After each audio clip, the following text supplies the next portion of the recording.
Our world seems to be spinning out of control.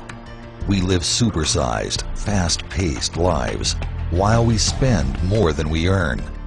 USA Today has published that obesity has been classified as a worldwide health disaster.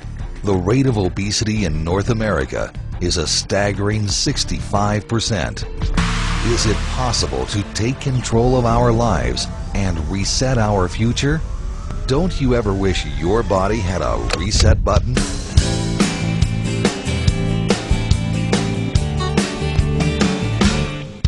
Now's the time for you to say, I'm taking control of my life today.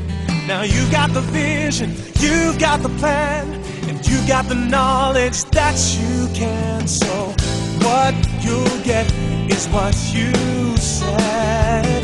So reset your life, reset your life, reset your life.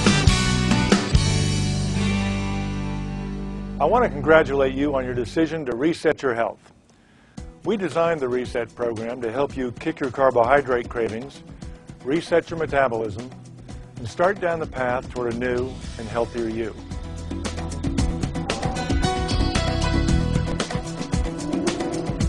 A recent National Health Survey estimated that 2.1 million Australian adults are obese, and it is estimated that 20 to 25% of the nation's children and adolescents are overweight or obese.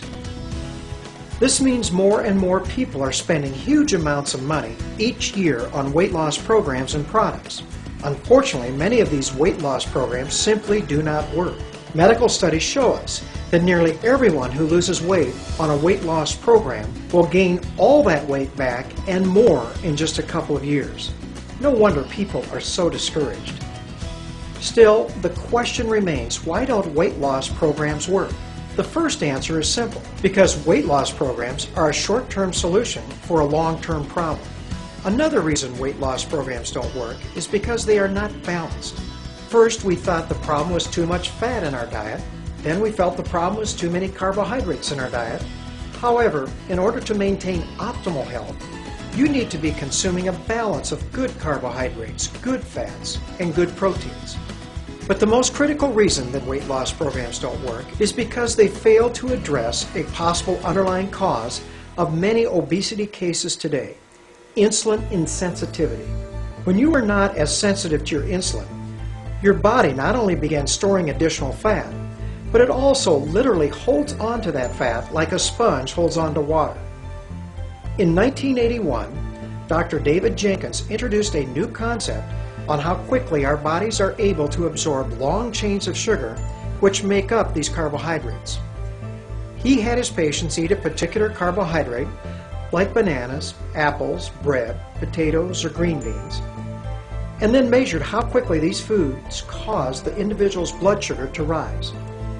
He then compared this rise in blood sugar to a controlled carbohydrate, which in most cases was glucose. Using this comparison, he was able to calculate a number that he labeled the glycemic index. Dr. Jenkins shocked many by finding that certain complex carbohydrates found in bread, flour, rice, cereals, and potatoes actually spiked people's blood sugar faster than if they were spooning table sugar onto their tongue. High glycemic foods literally spike the blood sugar and stimulate the release of insulin, which is our storage hormone. The body needs to control blood sugar in a very narrow range, and insulin drives this sugar into the cell to either be utilized or stored as glycogen or fat, and insulin also blocks the release of that fat. So what exactly happens in your body when you spike your blood sugar? When blood sugar rapidly rises, it causes a tremendous release of free radicals, which in turn leads to significant inflammation of arteries, especially in the fine arteries of the muscles called capillaries. This is known as glycemic stress.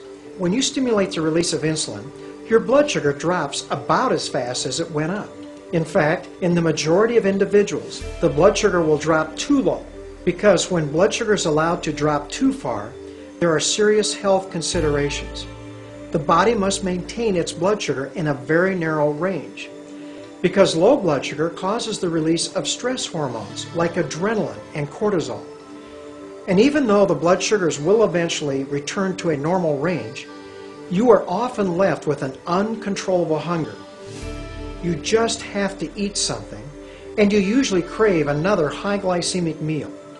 In fact, studies have shown that people who eat a high glycemic meal actually eat 80% more calories during the rest of the day when compared to those that eat a low glycemic meal. Much of what we have been calling emotional eating or cravings are really just this vicious cycle. It is important to realize that muscle cells actually become less sensitive to your insulin before your fat cells do. Therefore, your muscles, which normally take up 85 to 90% of the calories from your meal, are not able to utilize the calories normally from any meal or snack. In fact, it's like someone has switched the tracks on your glucose train from your muscles to the fat cells of your abdomen. There, the glucose is converted into fat, which is another job of insulin.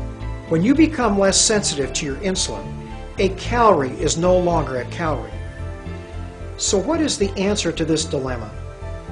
In my practice, I have found that a simple and convenient regimen of low glycemic balanced foods can help people begin to make this shift in about 5 days. They are then primed to reverse this glycemic stress, cut back on their need for carbohydrates, and become more sensitive to their own insulin again.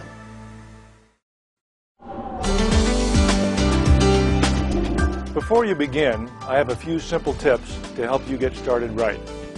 First, throw out your junk food. Clean out your cupboards and refrigerator of chips, muffins, soda pop, lollies, and pretzels.